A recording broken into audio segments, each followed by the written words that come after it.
Hai semuanya, hari ini kita akan membahas topik yang menarik dan kontroversial di dunia ekonomi global, yaitu konsep Economic Hitman atau disingkat EHM. Istilah ini diperkenalkan oleh John Perkins dalam bukunya Yang Membuka Mata. Perkins mengungkap bagaimana lembaga keuangan besar dan beberapa pemerintah menggunakan taktik licik untuk mengendalikan ekonomi negara-negara berkembang. Menarik kan?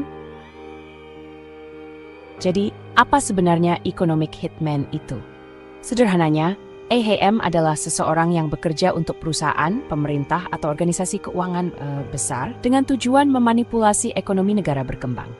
Misi mereka menjebak negara-negara miskin dalam utang yang sangat besar, sehingga mereka menjadi tergantung secara ekonomi pada negara atau perusahaan pemberi pinjaman.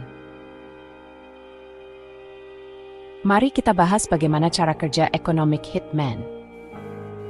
Pertama, mereka menawarkan pinjaman besar untuk proyek infrastruktur. Negara-negara berkembang diberi pinjaman besar untuk membangun bendungan, jalan raya, atau pembangkit listrik. Triknya, proyek-proyek ini seringkali dikerjakan oleh perusahaan asing, artinya uang pinjaman langsung kembali ke negara pemberi pinjaman.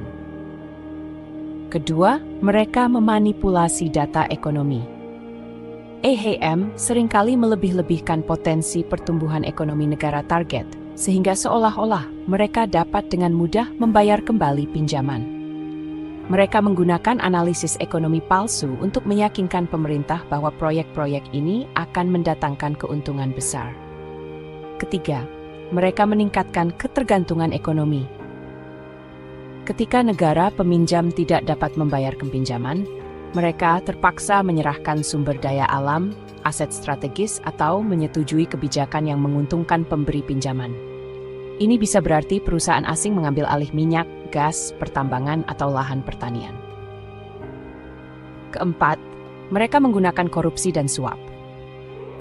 EHM mendekati para pemimpin nasional dengan iming-iming keuntungan pribadi agar mereka menyetujui proyek-proyek yang menguntungkan kepentingan asing. Jika para pemimpin menolak, mereka mungkin akan digulingkan melalui kudeta atau cara lainnya. Lalu, apa dampak dari economic hitman ini? Meningkatnya utang nasional adalah konsekuensi utama pertama. Negara-negara berkembang terjebak dalam lingkaran setan utang yang hampir mustahil untuk lunasi, yang menyebabkan krisis ekonomi berkepanjangan. Selanjutnya, ketidaksetaraan sosial dan kemiskinan. Proyek infrastruktur yang mahal tidak selalu menguntungkan rakyat, seringkali hanya menguntungkan elit politik dan perusahaan asing. Sementara itu, masyarakat umum masih kekurangan akses ke layanan dasar seperti kesehatan dan pendidikan. Terakhir, hilangnya kedaulatan nasional.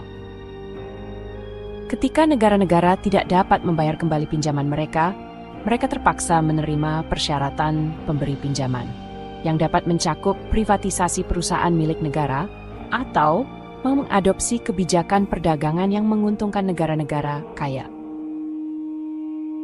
Mari kita lihat beberapa contoh nyata. Ekuador dan minyak. Perkins menceritakan bagaimana Ekuador menerima pinjaman besar untuk membangun infrastruktur, tetapi pendapatan minyak mereka harus digunakan untuk membayar kembali utang. Akibatnya, rakyat Ekuador tidak mendapatkan manfaat dari sumber daya alam mereka sendiri. Indonesia pada masa Orde Baru.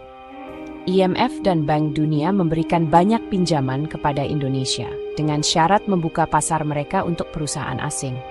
Akibatnya, banyak sektor ekonomi didominasi oleh perusahaan asing, membuat negara sangat bergantung pada investasi asing. Jadi, bagaimana negara berkembang dapat menghindari jebakan economic hitman? Pertama, meningkatkan transparansi keuangan. Pemerintah harus mempublikasikan semua perjanjian pinjaman dan kontrak dengan entitas asing. Kedua, meningkatkan kemandirian ekonomi.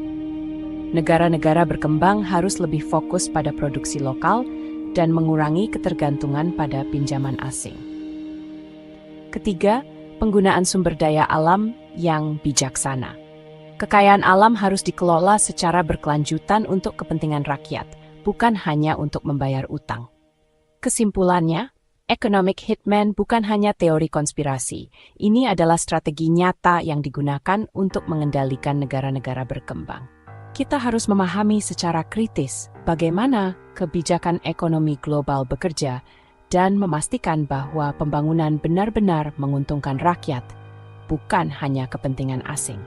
Terima kasih sudah menonton. Ayo terus diskusi ini.